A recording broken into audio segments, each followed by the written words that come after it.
Greetings and welcome to our webinar today on World Menopause Day.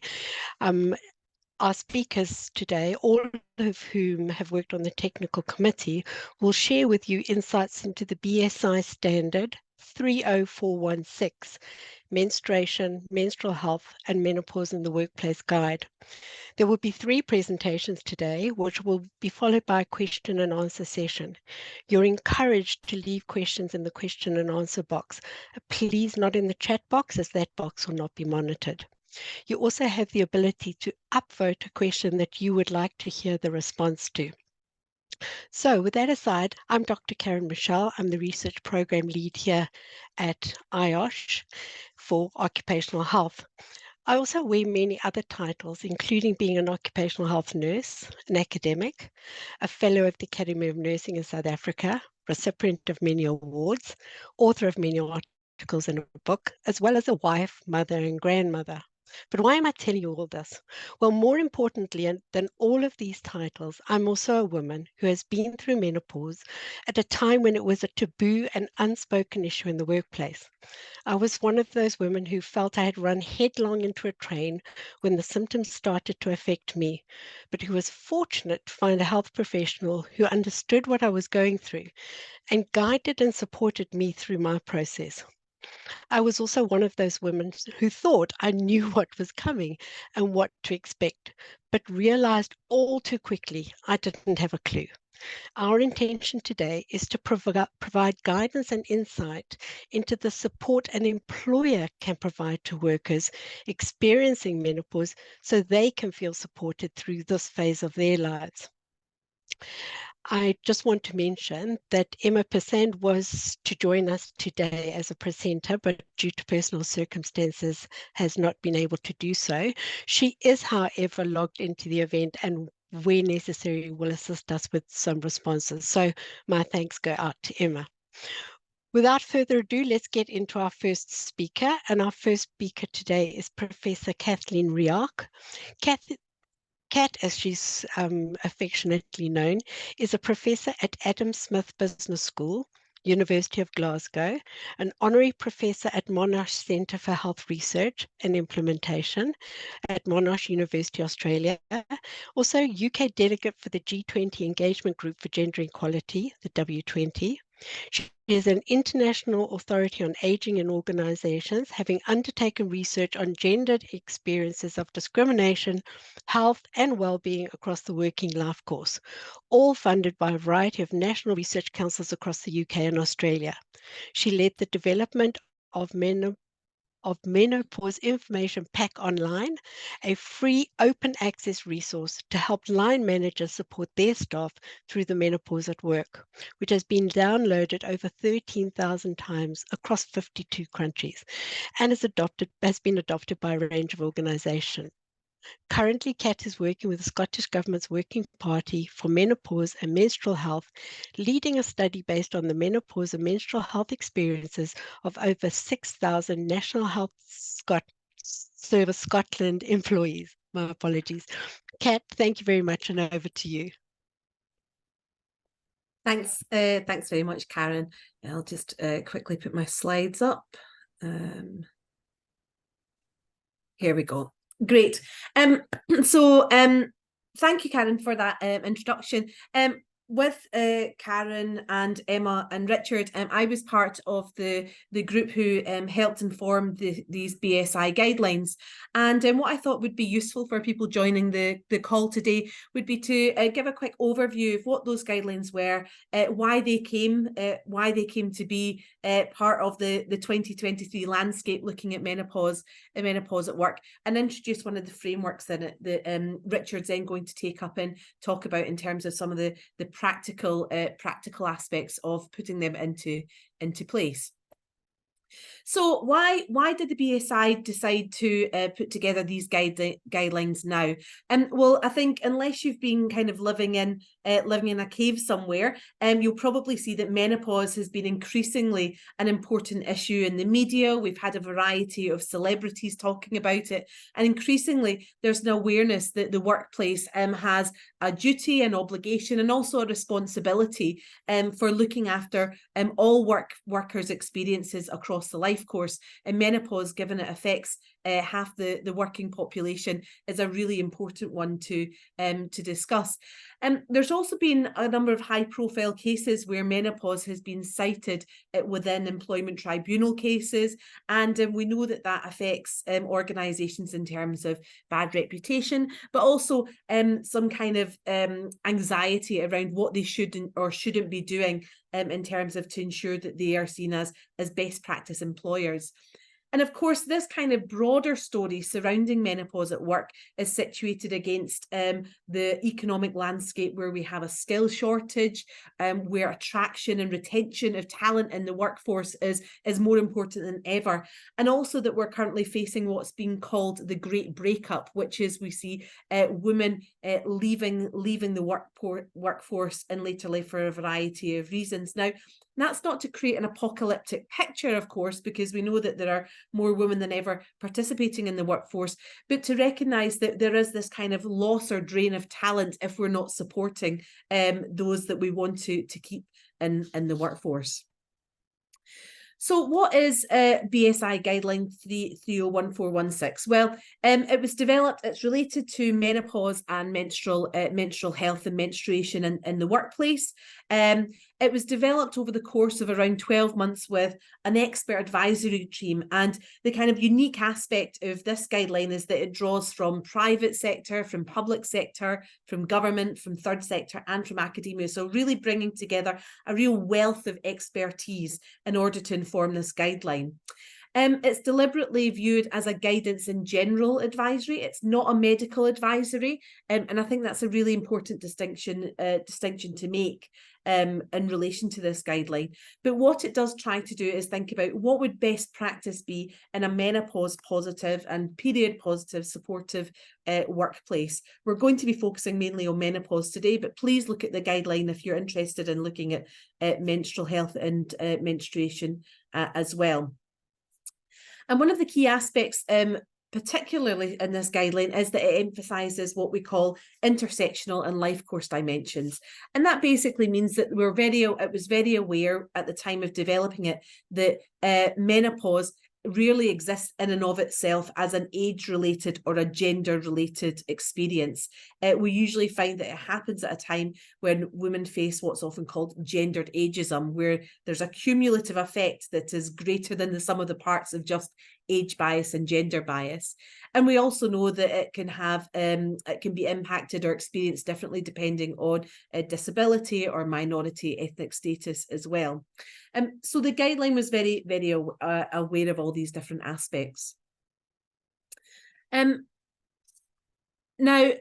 I've put, there's a kind of overview of what the outline of the standard or the guidance is supposed to kind of encapsulate. And I'm going to be focusing on three particular aspects of this, and then hand over to Richard, who's going to talk about some more of the kind of practical aspects that speak to other dimensions.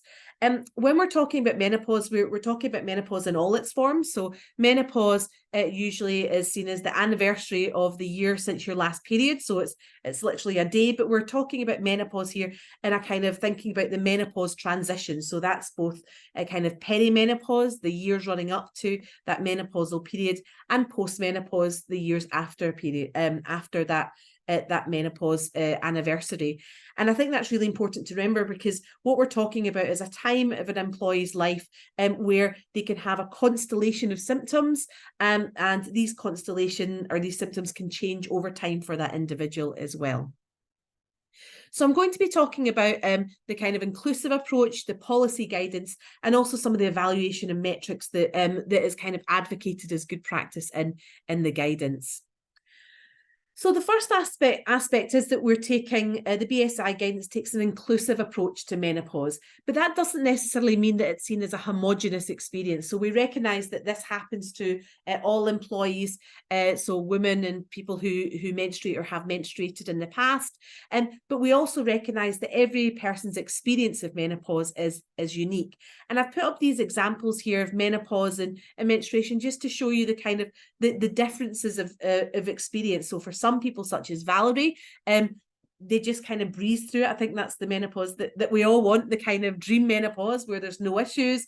You don't even have to go to the doctors. It's absolutely fine. Whereas we have other people such as Hannah, who can actually have significant symptoms such as flooding, heavy bleeding, and or sweating, and actually kind of has quite an impact on work and requires some support from line managers and supervisors. Similarly, we see from Lisa and Julie the idea of this aspect of being caught short by symptoms, whether that's menstrual related symptoms or menopausal symptoms, but also the idea of pain being a key feature of menstrual health and menopause for some people.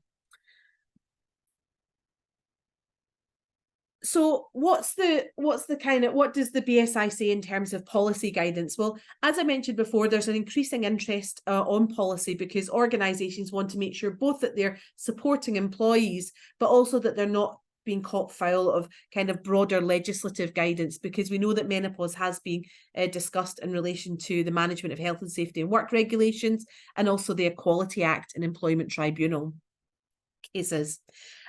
So some of the key aspects of policy guidance that BSI suggests, first of all, be clear and alignment with the strategic objectives of the organisation.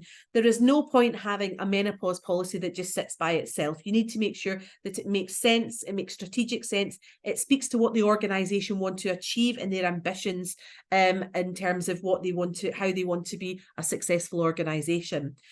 This might include managerial and supervisor awareness around what menopause is and why it's a workforce feature. And I think the kind of aspect that we'll all be touching upon time and time again in today's webinar is line managers training is vital, because they're usually the first person that an individual may disclose to if they have a validating experience or a marginalising experience is really going to shape how they think about menopause in the workplace. The second aspect that the BSI guidance discusses where the policy is actually located. And there's pros and cons against having whether it's a separate policy just for menopause at work or integrating it into existing policies such as flexible working. But I think the important aspect here is whether you decide to have a single policy or a kind of integrated policy is making sure that it doesn't sit vis-a-vis other high stakes practicalities. In other words, making sure that you're not expecting people to talk about it or disclose it at a time when they may be talking about performance issues, for example. And then the next aspect is making sure there's an explicit connection to, for example, reasonable accommodations, but also what we might call life-friendly policies in terms of flexible hours and spaces. The second aspect, and Richard's going to talk about this in more detail, is thinking about how you facilitate that supportive workplace culture. Now, again, this is about making sure that your policy or practices are separate from your performance management practices, making sure that there's a kind of psychologically safe environment in which people can talk about their experiences and proactive ways to work through them in the workplace. And it may also include awareness raising training. And I think the important impactful message here is that it shouldn't just be for a certain cohort of the workforce. This is about responsibility for everyone in the workforce. And again, making sure that your line managers, those people who are usually that first port of call, line managers and supervisors, are both aware of what they can do, but also feel empowered in terms of what the possibilities are in helping people work through menopause whilst at work. And then the third aspect I'm just going to pick up on is that the BSI guideline stresses the importance of evaluation and metrics. I think it's really important, especially given we're in World Menopause Day, that we don't just see this as a once a year thing to celebrate, that it's actually integrated into our practices, but also we make sure that we can see the impact, the positive impact of those policies, because at the end of the day, we may be asking for organisational resources to ensure continual training and continual development. So you may want to think about what existing measures you have or data or people analytics that could help you show how your menopause policies and practices are having a positive impact. This may be including, for example, rates of resources or attendance or demographics, people who are accessing the resources you have, the training, the information online, for example. You may also want to make sure that you're reviewing the changes required in order to consider menopause and menstrual health. So are there current people analytics that you could use, or processes or practices surrounding assessment or evaluation that you could then introduce a question surrounding menopause into? You may want to consider what we sometimes call positive gearing. So this is when you try and create a business case or an evaluation based on the costs that are avoided due to the reasonable adjustments that you may be taking. So for example, it may be that you're not losing a particular demographic cohort of your workforce so quickly. They may be kind of retained in the workplace. There might not be so much staff turnover.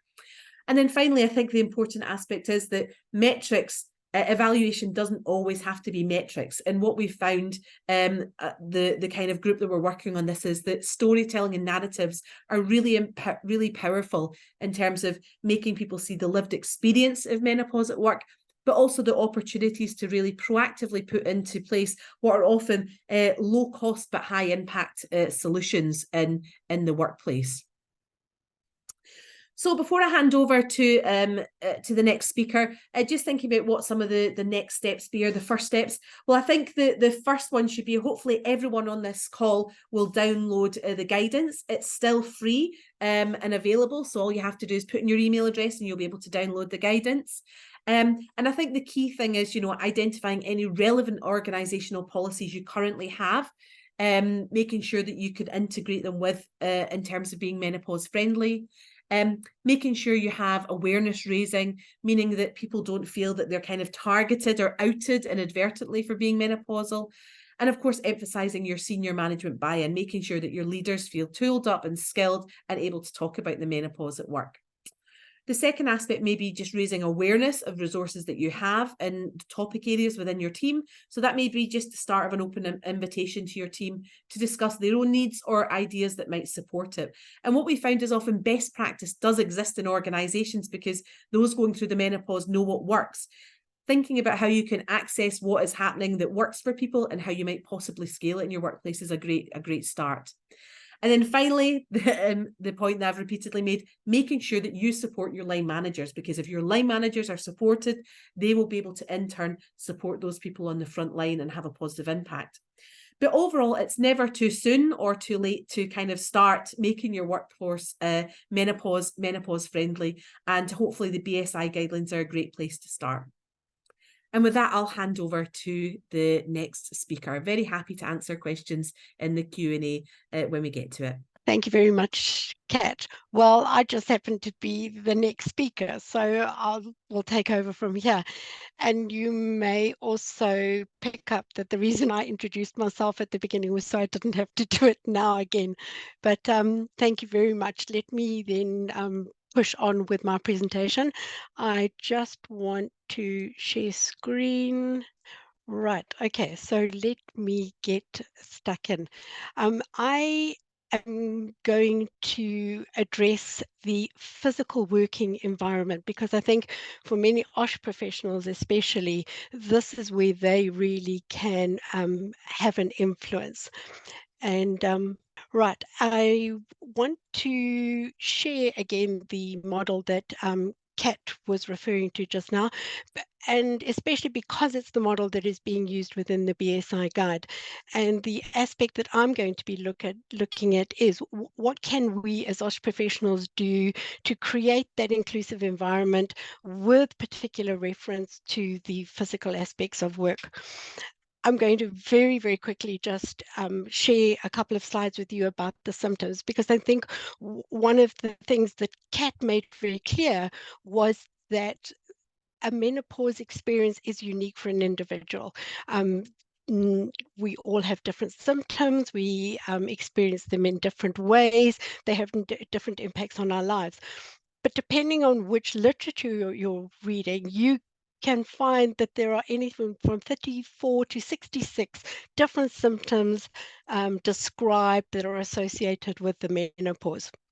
But the important thing that I think that gives a bit of encouragement for us is the fact that there are some key symptoms that you will see in the majority of cases. And on the left-hand side, we have what we call the physical symptoms, things like hot flushes, the night sweats, sleep disorders, joint pain, osteoporosis, and cardiovascular disorders. And then on the right-hand side, the most common psychological symptoms will be things like mood disorders, difficulties concentrating, forgetfulness, fatigue, irritability, and anxiety. And the important thing to remember is that these symptoms are going to have a two-way effect. There are many jobs that workers do that, for example, cause joint pain, standing for long periods of time. So if you've got a worker who is standing for long periods of time, and on top of that has the additional symptom of joint pain associated with menopause, you obviously are going to get an exacerbation. And in a similar way, there are many of these symptoms that then are going to make it a little bit more difficult for an individual to do or perform at their job. So let's look at the workplace. And when we talk about the workplace, there's some characteristics that we need to remember. Things like temperature. Is it too hot or too cold? Are going to influence experiences. What is the humidity like? Is it manageable? Can we adjust it? Things like ablution facilities. How accessible are they? What condition are they in? What is available in that ablution facility. And I mean, that might sound quite silly, but for somebody who's just had a flooding experience, you know, they would appreciate a cubicle where there's a hand basin, there are sanitary bins, possibly some extra menstrual products that they can use. So these are all influencing factors. Ventilation in the environment, whether there's noise, chemical smells, or even odors from cooking, these are all influencing factors in the workplace. And the frustration is that what we try to do is we try to fit everybody into that working environment instead of acknowledging that we need to make adaptations to the workplace that are going to help the individual. And that's what we're going to start looking at now. But before we do, I want to share with you what I call my thermostat example. And this is just a straightforward but very common example that I came across in the occupational setting in more than one of my client settings. So you all know the little device on the screen now, thermostat. Press a button, temperature up, press another button, temperature down. And in this working environment, we have the younger workers who are telling us how cold they are, and they run to the thermostat and they up the temperature. But in the same office, we've got the older ladies who are experiencing menopause, and they're saying, hang on a bit, this is too much, and I'm having a hot flush and I need the temperature down. And then between the two of them, you get facilities management who are trying to appease and make both sides of the argument happy, and they struggle to do so. So in a case like this, one of the first things they say is, well, what does the law say? So, you know, can we use the law to help us? Well, this is based on UK legislation, and you're going to see that it's not really that helpful. And it refers to the fact that temperature in indoor workplaces must be reasonable. Well, what is reasonable? There's no law on a minimum or a maximum. So what is too hot, too cold? There's some guidance on where physical labor is being done. What, you know, it shouldn't be less than 13 or 16 degrees. But then we know that once it is below those, you kind of institute PPE. But it does say employers must stick to the health and safety at work law, and what that says is keep the temperature at a comfortable level. So there really is a challenge. So you then look deeper into the literature, and you then find, well, recommendations are a temperature range between 21 and 23.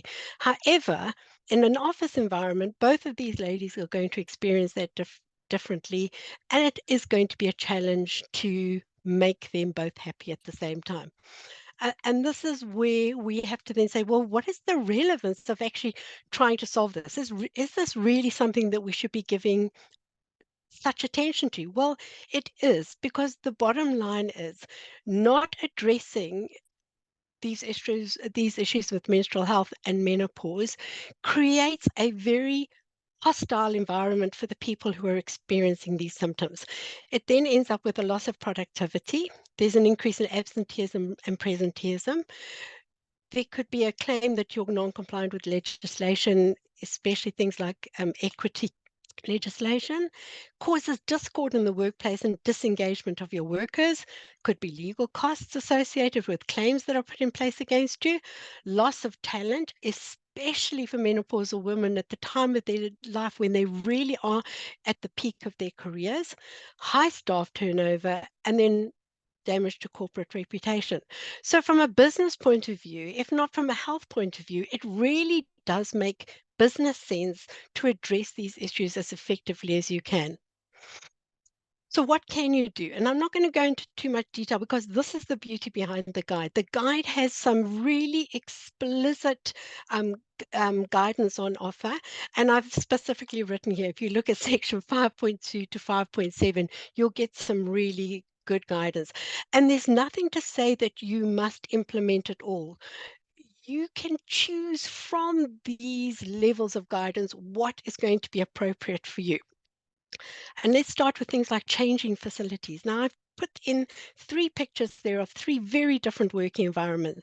Busy office, a female on a construction site, and then a female in full garb PPE in a manufacturing plant that is manufacturing pharmaceuticals, for example.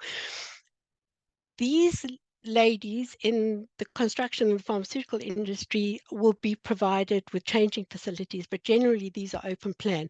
One of the key things is provide some kind of private area where people who are, for example, having a bad flooding day or are just concerned that they might have had a breakthrough, that they can actually get changed with a bit of privacy. Make sure their access to toilet facilities is easy. And when you're dressed in full PPE, that is not always easy. And often it involves a changing process and then moving out into another area where the ablution facilities are. So consider these kind of aspects. Make sure there's access to hygienic facilities, and also that there are disposal units and possibly additional menstrual products for somebody who has a crisis. Another thing about the environment is odors. A lot of women who are going through menopause are very sensitive to odors. This can be anything from chemicals in the work plant to something as simple as another employee heating up their food in the canteen, or even nowadays we see a lot of these microwaves on the office floor level. So be aware of this and how can you actually manage those odors. Thermal comfort. Yes, a lot of working environments have air conditioning units, they have ventilation, etc. But that often doesn't solve the problem. But a simple thing like a desk fan, for example, would help me and not interfere with my co-workers' working space. What more can you do? Well, uniforms for me are a big issue. I've worked in many companies where the uniforms are always nicely tight fitting, high heels, etc. And we need to consider that that is not comfortable for somebody, for example, who's going through a hot flush.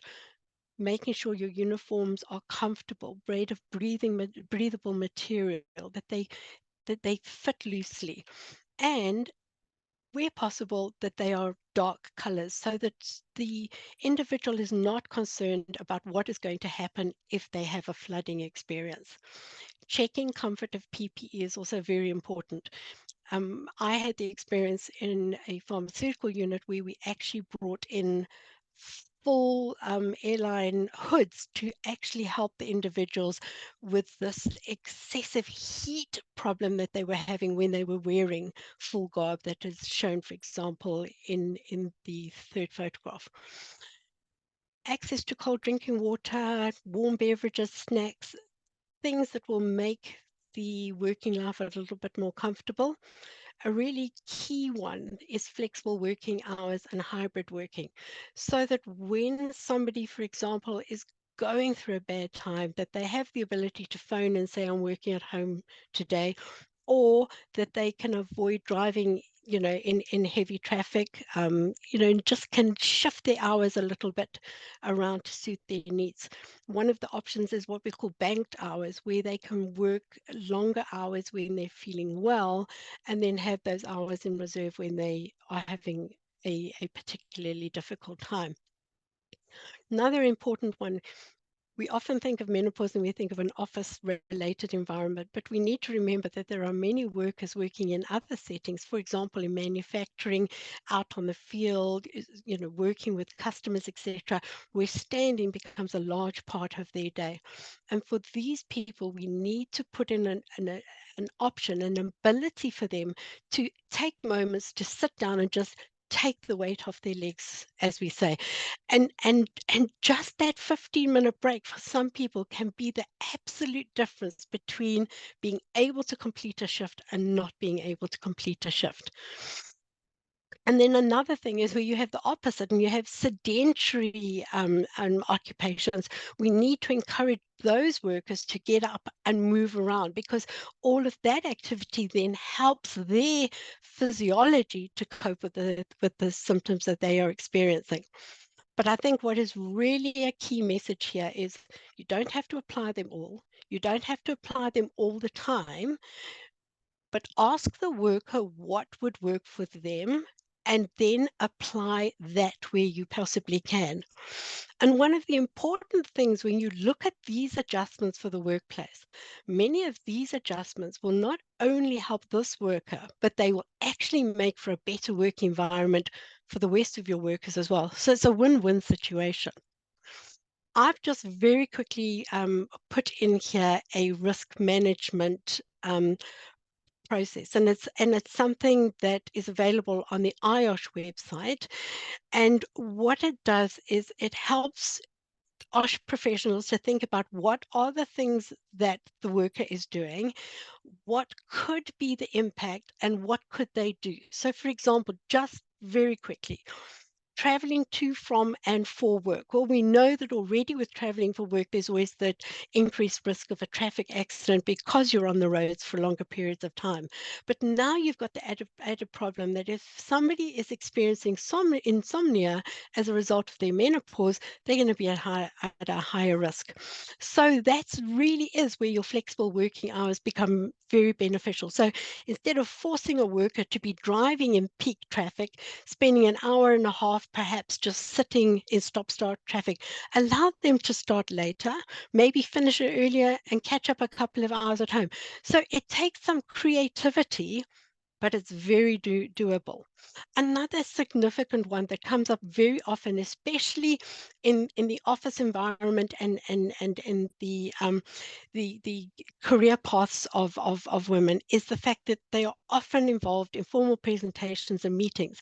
How often do we go into a meeting and it becomes a back-to-back meeting? How often do we go into a meeting and it's a 2-hour meeting? We need to look at the fact that women who are sitting through those experiences are going to have an exacerbation of anxiety because they're worried about possibly flooding. They could be experiencing hot flushes in an environment where they've got limited control. And over a period of time, there's a possibility of a loss of concentration. So we can do things like making sure the presentation rooms have microclimates, that you are giving regular comfort breaks. All the workers, again, will benefit from this. Scheduling meetings, and making sure that the needs of the worker are actually being pulled through, that they're not just token ideas, that you actually have that lived experience. I mean, I've had it myself. I've often been in a meeting and somebody's raised their hand and said, "Oh, I need a comfort break," so sticking to those rules that you put in place. Those are all things that can actually help. They don't cost anything. They just take a little bit of consideration and a little bit of effort.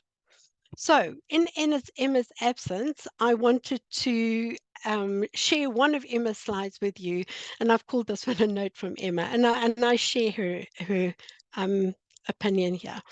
And I think there is really an absolutely vital opportunity here for OSH and for occupational health.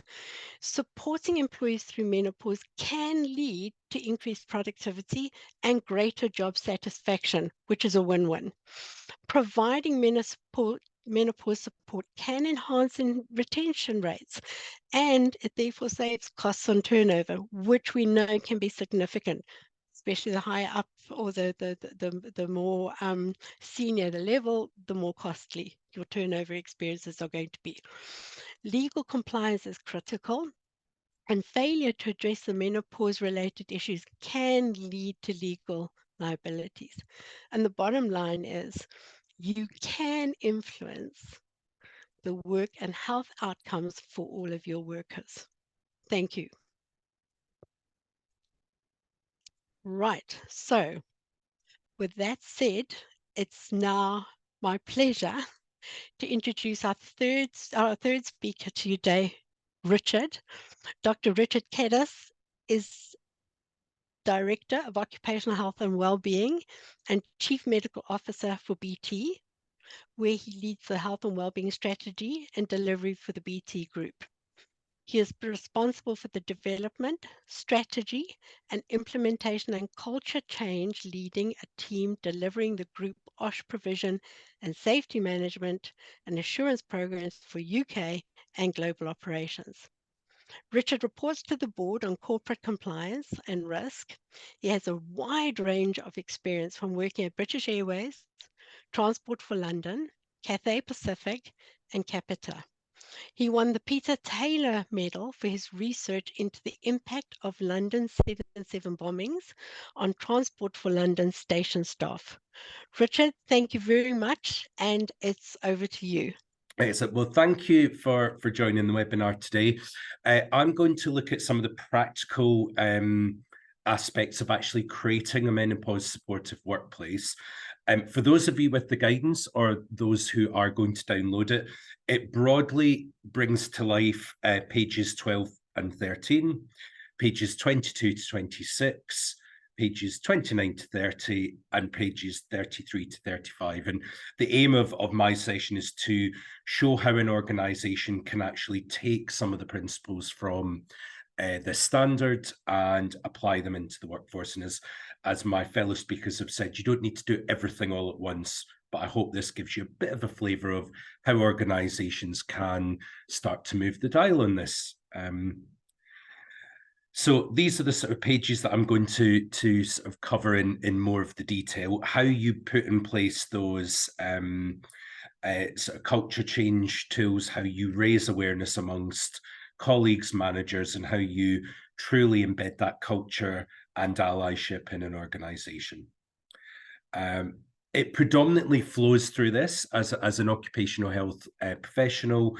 I'm very passionate about ensuring that individuals have the right access to occupational health resources, suitable adjustments, and that managers are competent, confident, and able to signpost people to those services, but also that employees also know about what's available. In BT, we have a front door app-based product called Your Wellbeing. That's for all our colleagues across all our global operations. And you'll see here that we introduce the general topic, signpost colleagues to the resources and the information around what is menopause, what are the signs and symptoms. But we also have some specific tools specifically for the workplace, both as a manager and as a colleague. And you'll see along the right-hand side, we've worked with both our internal teams and our support services in creating a lot of collateral that actually outlines some of the challenges and myths around menopause, breaks down the stigma, and puts in place some really practical solutions for colleagues and managers to start conversations and start making those adjustments. We also have a hosted page on our work intranet. Again, if you don't have access to bespoke app, this is a great starting point. It's for colleagues initially. It then does give menopause and work and guidance for managers. We've then got a toolkit of which I'm going to show you some of the content. And then we have a BT passport, which is for all colleagues, be it a long-term medical condition, a disability, a issue requiring an adjustment, carers leave, and such like. So we use that sort of informal, structured pathway for managers and colleagues to absolutely explore and agree just all of the stuff that Karen's just really nicely presented through. We also have a bespoke training course. I think that's one of the key elements from the guidance is raising awareness for colleagues and managers. Raising awareness for colleagues is often quite an easy and first point of call for a lot of employers. Raising specific pathways for managers, I think, really brings this guidance to life. We developed this online training module.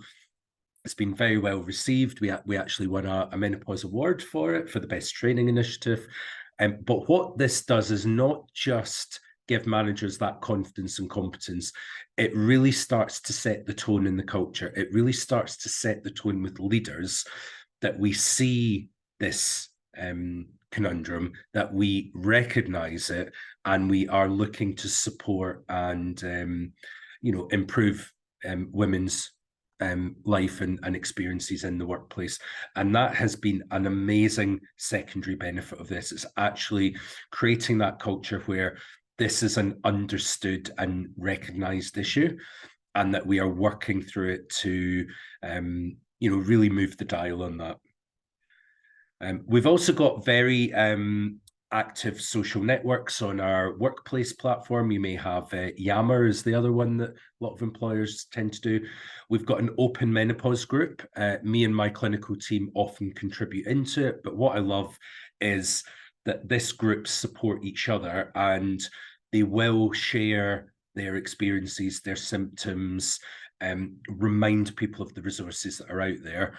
And then we also take very seriously the inclusivity and intersectionality elements, and we're doing very specific work around our ethnic diverse network, and particularly the Black menopause. That's a very specific arm of that we have found a huge amount of traction and debate around what is quite an underserved part of the workforce. And then there was a question in the chat around sort of inclusivity and what about partners of people going through menopause. That is absolutely the hook we use with our most senior leaders and CEO. Everyone has some experience of menopause because everyone has a mum, a sister, potentially a wife, female partner. This is an issue, someone that they manage. This is an issue that touches the majority of people in a workplace. So we see the male ally and breaking down some of the stigma. And the question that you asked was great, whoever asked it, around how do I support my partner going through this? This is exactly the culture that we are amplifying up in BT, particularly in our field engineering force, where there's a high proportion of men, but they are also impacted and want to support their loved ones. And then this is some of the actual demonstration of the guidance and practice. We, from our menopause toolkit, we've given some simple structured approaches for managers to follow. The role of a manager is supportive. There are a number of external specialist services, occupational health, our mental health service that provides specific treatments that are aligned to evidence-based impact on menopause. Our employee assistance program has specifically trained menopause specialists within it. So we don't expect managers to uncover a whole load of medical issues and then try and solve them. What we want to do is understand this as a person, and a person that you can work with to create a much better work environment through adjustments, through support, and just even knowing that you recognize it and you're there for them. Everyone's different. Menopause affects women in very different ways. We cover the majority symptoms in the initial part of the toolkit. We try to explain why the symptoms might then impact on the the work arrangements, the work design, the work performance, and put in place of workplace adjustments, but also worker adjustments. So looking at flexible working, looking at changes, as Karen mentioned, to the work environment. And this is all underpinned. It's not just the right thing to do and morally the right thing to do. As Kath said, there is actually a legal obligation to be looking at this. So this guide, I think, helps give employers the start of where to go. And hopefully this brings to life and adds some colour into how you can do it when you start on this journey. Again, we touch on some of those physical symptoms and some of those very practical adjustments. This doesn't mean that you have to put every adjustment in, but it allows you and the colleague, if you're a manager, or you as the colleague, to have that discussion with your manager. And that's very much the approach that we've taken, working closely with our employee networks. And again, we touch on some of the mental health aspects. You know, we've very heavily promoted some of the work that we've co-created with our employee assistance program. We know from the evidence, the medical evidence, that there is good evidence on CBT in some of the mental health focused talking therapies. May not work for everyone, but being aware of it and signposting people, you know, is a really easy but massively effective step. And then finally, this is just a quick overview of what we have. We've got lots. I really appreciate that. I am extremely fortunate in being able to develop, deliver, and deploy this amount of amazing resources to all of our colleagues. But what I want you to maybe do is sort of pause and reflect and think, we've got an AAP, we've got occupational health. Are we pivoting their expertise and the resources they can deliver into your workplace and into your workplace? And that's something I think that's really important to sort of, if you do a bit of a sort of checklist that's in the guidance, to see where can you start this journey, where are the areas that you can sort of pick up on and deploy at pace. And it's not all about creating very expensive, very bespoke resources. There is a lot of resources out there that you can lean on and pivot into your workplace that are free. The main thing is raising the awareness, working with people networks if you have them, empowering and educating and giving the confidence and the competence to senior leaders to have these discussions in the workplace. And once you start that, you will start to hear where some of the challenges are, where some of the pinch points are, and how you can really truly move the dial on not just the culture, but actually supporting people in the workplace. And that template on slide 8 really is your, you know, we've tried to set this guidance out from an employer, starting from scratch, opening the box on this and going through the journey. And I hope what I've done is give you a bit of a background into how a company that's, you know, admittedly quite far down this journey navigated some of this. And it's not all very complex, and have the confidence and the bravery to do it. So that's my scamper through. I'll hand back over to Karen. I think we're getting questions through in the chat, so we can start answering those. I will stop sharing the screen, hopefully, and back to you, Karen. Thank you very much, Richard. Much appreciated. There we go, and we've got Kat back as well. So thank you both very much for your presentations. I think a very succinct overview of the guide, and as we say, the guide is still freely available, and also for those of you who are not aware, I've put a link into the chat box because BSI launched a little book today, which is I would almost say a bit of a summary and an easy to use interpretation of the guide. So the link is there for those who'd like to get their hands on it, so to speak. So there aren't many questions in the chat box, but there's a couple of, or in the Q&A, but there's a couple of things that I'd like to ask. And the first one, and maybe Richard, I'm going to direct this one at you. And I would say, you know, I think historically OSH professionals have been very uncomfortable with addressing issues of menopause in the workplace, because I think for a long time it wasn't considered, of relevance from an OSH perspective. Is there any kind of guidance that you could give to OSH professionals and occupational health professionals themselves on how they could start to come to grips with, the issues in the workplace? No, absolutely, and I see and feel this in my own workplace, and I have the accountability for the health and safety the group health and safety at the time, and what we found the biggest barrier was, I think, OSH professionals trying to put this into which box does it fit in? Is it a hazard? Is it a risk? I advise taking a step back, and it's looking at workplace and workforce. So it's not quite the same as the one that used to come up was, well, is it like a expectant mother's risk assessment? I would say of sorts. I think the way I would look at it is, when you look at a workplace and a workforce, look at that as a good guidance, the younger worker, the apprenticeship, the older worker, and the ergonomic side of things. And if you sort of then stand back and don't label it, you're then looking at how does the workplace affect the worker, and then within that general risk assessment, it's back to those who might be under the special circumstances. Not that it's special, but that's where you would put your people of lower or higher height, people of different anthropological measurements. It then puts, and I think also having a sort of stand back look at how do we engage with HR, health and wellbeing, occupational health, and getting some guidance there. And I think the key is this doesn't work when you try it on your own, but that's the same as if you stand back and look at it as if it was exposure to lead or exposure to respiratory silica.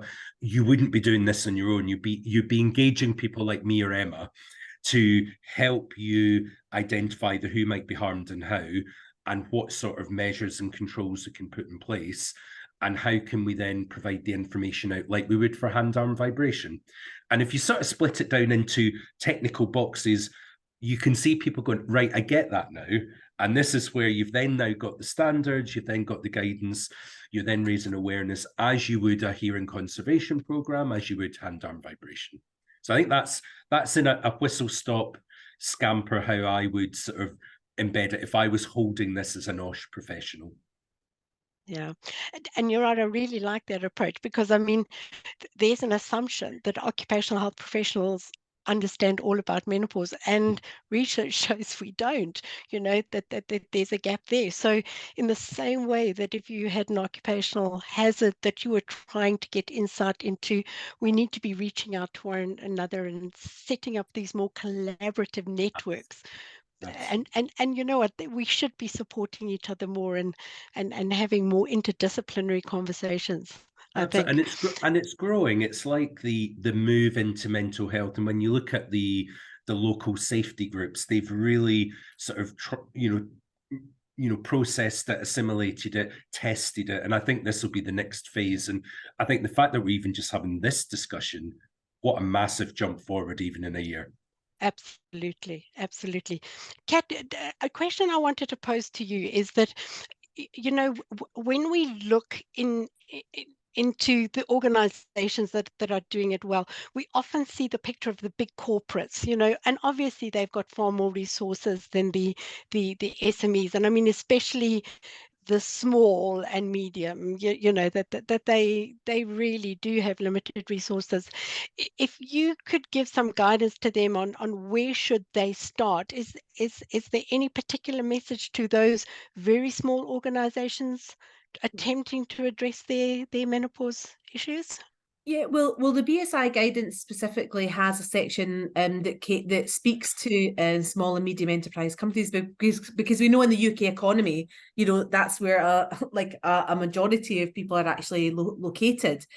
So I think it's really important, first of all, to look at those specific aspects. But I think what's been emphasised here is that a lot of the time it's great to have a well resourced process, but a lot of the time we're actually looking at kind of low cost, high impact resources that are going to benefit everyone. And I think you mentioned the idea of, you know, a desk fan, and I think a lot of it's about, you know, the signal that you send to employees. So when we've done research, and that includes research with, you know, micro organizations with 1 or 2 people, you know, someone needs a desk fan, you know, they get it the next day, no questions asked. Okay, fantastic. Someone gets a desk fan, they have to fill out 3 pieces of paperwork, they have to go and disclose, you know, out themselves as menopausal to 4 different people, and 6 months later they get a fan, having to sign, you know, a disclaimer saying that if it goes on fire, they're not going to be responsible for it. Now, if the 2 people got a fan, but who felt more welcome in the organisation at the end of the day? And I think that's really important. You know, it's not just about the resources that you provide, it's also about the signalling, the cultural signalling that goes on about that, saying, you know, this is not a problem, okay? It may be a significant life experience for you, but it's actually not a challenge, and we can work through it, and there's proactive ways to work through it. I think that speaks volumes to individuals when they're, you know, when they choose to disclose to their supervisors or their employees. So Right. Thank you very much. There's a question here that I'm not sure, it might be for you, Richard, but as the menopause experience is different for each woman, is there any sort of wellness action plan template available similar to a mental health wellness action plan template? Yeah, I saw that question, Karen, and Emma, feel free to type in or jump in, because it's not a term I'm particularly familiar with. I mean, I think we've got 2 approaches. One is the passport, which follows a generic passport structure, which is when I have this, I feel this. When I have this, I like to work like this. When when I have these symptoms, I will need this support. We've also got not an advertising it, but we've also got a guide that we did, which is managing menopause. We developed this, which again, when I saw that question, it's a very similar version to the passport, which basically says, you know, what are your symptoms? How do they affect you? What's your preferred way of dealing with it? But that's more at a personal level. Emma, you've got your hand up. Rescue me here. Hello, everyone. Sorry, I've got COVID. That's why I'm not presenting and off screen. In all the work that we do within occupational health and awareness, there is not a universal wellness action plan, and it comes up every time. The organisations that has a wellness action plan adapts them. And as Richard said then, with the passport, what you're looking at is, as occupational health and safety professionals, is the risk, how it impacts the individual, and what controls you put in place. And if you keep that in mind, you can deal with most things. And so Kat, her menopause improvement plan, we can put the link in. I signpost services to her website, because there are handy hints, handy templates, risk assessments, and conversation openers for managers on this subject. And to remember that if we have that mindset of we are just managing the risk, it's the same as when men go through prostate cancer, they may have hot flushes and they may need more in the bathrooms, more pads. And so it's the ability to think of what the hazard, what the risk is, what's going on, and then adapt whatever tool you've got to that person. So it doesn't become a woman's health issue just per se. So that's what I just wanted to get in. Kat, if you want to talk about your website, that's fine. No, that's absolutely fine. I'm aware of time, but I've put a link into chat in case anyone needs it and anyone wants it. So. Well, I honestly cannot believe that we have already had an hour go past. And I want to say to all 3 of our speakers, and Emma, I'm including you because I know you've sat in the background to assist us. Thank you very, very much for sharing your experiences. Also, thank you very much for the pleasure of working with you all on the technical committee. It really was a very refreshing experience to launch into something very new in terms of the occupational health sector. So to our audience, please, if you once the event is over, you will get a link to the webinar. Kat, it's great to see the family. For those who don't know, Kat's actually on holiday. So we thank her as well for taking the time to be with us. And until next time, goodbye and thank you all.